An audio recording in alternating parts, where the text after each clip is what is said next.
manok, labis ang pasasalamat ng mga kababayan natin na Persons deprived of liberty o PDLs sa Correctional Institution for Women o CIW sa Mandaluyong City matapos pong muling isagawa doon nitong Martes lamang ang ating Legal, Medical, Dental, Optical, Jail Visitation and Decongestion Program.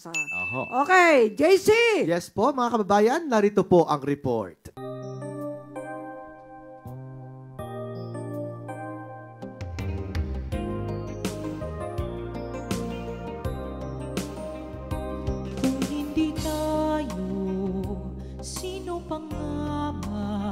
Bayang Pilipinas, pagkaganda.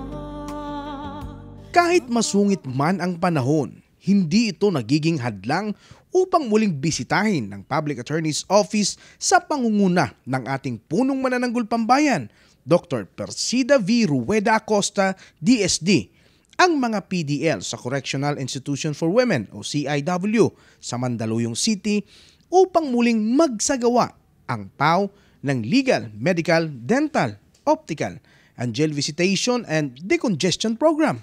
Naroon din ang mga private sector partners ng PAW upang magkaloob ng libreng serbisyo sa ating mga kababaihang inmates. Kasama ko po ngayon ang ating mga doktor sa PAW sa pangunguna ni Deputy Dr. Erwin Erpe. Palakpakan po natin ang ating forensic services sa pangunguna ni Doc Sulit.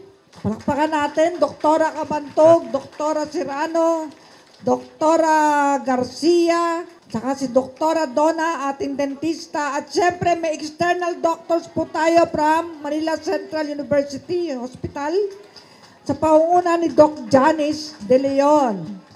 At meron po tayo mga dentist mula sa De Ocampo College of Dentistry sa pangunguna ni Doc M at ni Doc Sales. Palakpakan natin.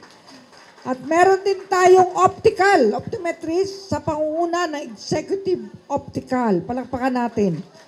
Ayan, tuloy-tuloy po ang serbisyo, mga kapatid.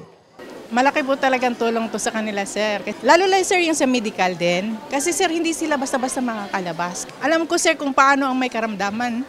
Pangunahin sa mga serbisyong handog ng nasabing proyekto ay ang free legal services na hatid ng ating PAW lawyers. Ito ang isa sa patuloy na nagbibigay ng pag-asa sa ating 3,107 PDLs na may 565 senior citizens sa nasabing correctional institution upang lumaban sa buhay sapagkat may public attorney's office na umaalalay sa kanila at tumitingin sa kanilang kaso. Ang bulong sa akin ng inyong superintendent, si Ma'am Sanidad, ay puro acquittal ang nakakalabas.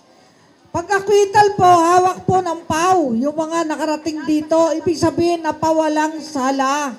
Pero nung mga nakakaraan ay yung mga matatanda at may sakit ay nabigyan po ng kalayaan. Hindi lamang medical, hindi lamang legal, pero nakikita mo, sir, yung mabibigyan sila ng pag-asa, muling pag-asa na yun naman lagi ko sa kanilang sinasabi na huwag mawalan ng pag-asa. Lagi-lagi po tayong manalangin na andiyan po sila, attorney, na hindi po kayo pababayaan ng ating PAW office. Sa pagkakataon ding iyon ay ipinagkaloob ng ating pamunuan ng CIW sa ating hepe ang Certificate of Appreciation bilang kanilang pasasalamat at pagkilala sa kabutihang loob ng ating hepe at ng opisina sa mga kababayan nating nakapiit sa CIW. Ako po talaga natutuwa at nagagalak na si attorney po walang sawang tumutulong. May gininto ang puso po siya, sir. Nasa mataas na siya, sir. Nasa tugatog na po siya. Yung kanyang kagalingan at dito na natili pa rin yung kanyang ginintong puso na tumulong sa ating mga kapatiran na naririto sa CIW. Nagpapasalamat po ako sa napakainit na pagsalubong ng mga opisyal ng CIW. May programa pa palagi. Persida Acosta, lingkod ng bayan. Persida may takot sa Diyos. Nagmamalasakit sa kapwa. Persida Acosta. Para sa hashtag Pala News, ako si Gerald Ranyes, kaisa ni PAO Chief Persida Acosta, katarungan laban sa kahirapan.